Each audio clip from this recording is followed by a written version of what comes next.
Mr. Deputy Chairman, Sir, this discussion has come to an appropriate time when people in this country are very much concerned about the future of the press, its structure and its freedom, and therefore I welcome this opportunity to say a few words. I think that there is a good deal of misunderstanding, rivalry and tension between the parliament and the press, and this misunderstanding exists on both sides of the house. The usual attitude among the politicians is that if a newspaper supports their party, then it is independent, and if it criticizes their party, then it is the mouthpiece of the monopolists. Well, sir, it is not as simple as that.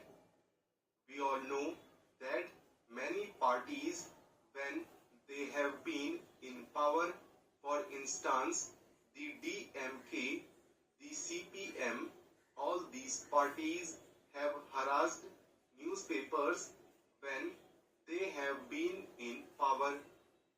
Sir, this is not a situation that is new to India.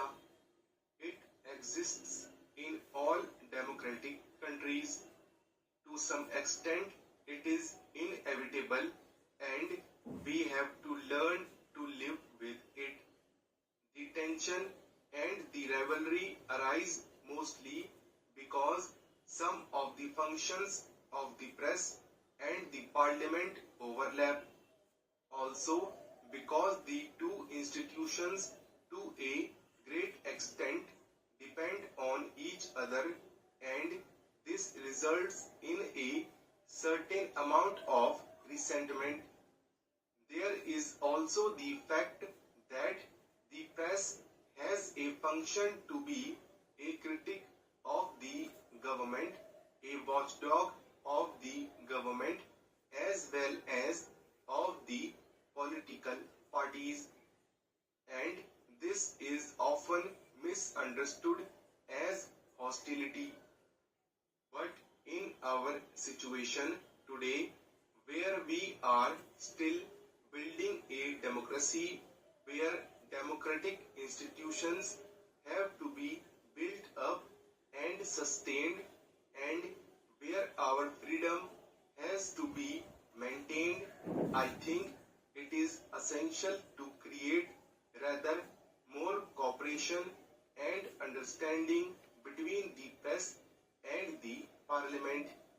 I believe, sir, that one of the important functions of the press council could be and should be to act as a link between the parliament and the government on the one hand, and the press and the public on the other.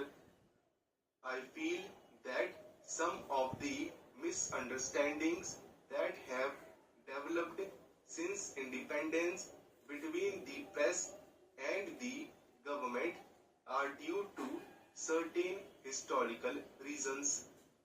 Before independence, the national newspapers existed for the national movement. There was no conflict between the two. The proprietors, the editors, and the leaders of our national movement were united for the single aim of removing the British government. But after independence, the situation became rather different. It is natural that after the achievement of freedom, there would be different interests and different ideologies represented in the press, just as they are represented in parliament. Therefore, to expect the press in India to support the party in power on all issues would be unfair and unrealistic. Sir, one of the complaints against the press coming from the government after the last general elections was that it did not reflect the will and the aspirations of the people, and that it has represented the monopoly interests. Even these allegations, sir, have been disapproved to a great extent by those who have analyzed in detail the coverage of the last elections by the press.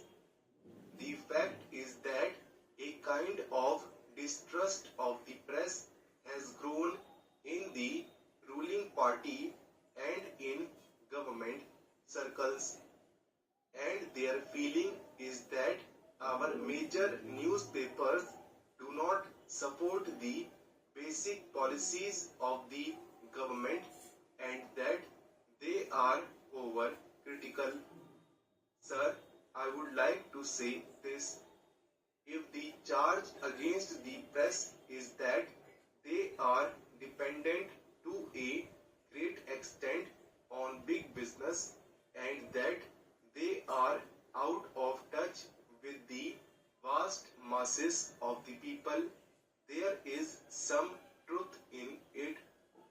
But can't it be said about many of our political parties?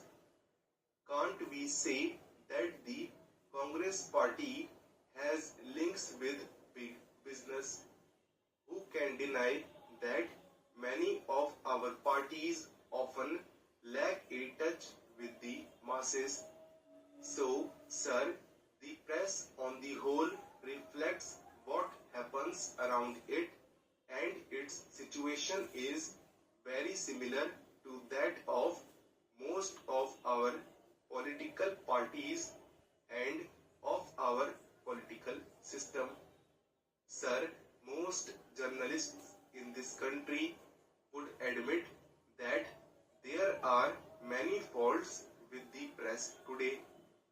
One of the major faults which the members of the press have themselves repeatedly pointed out is that they are not in touch with the large rural areas in the country, and they tend to cater largely to urban middle classes. But the situation can ultimately be remedied only when we have higher literacy and education and development of rural areas.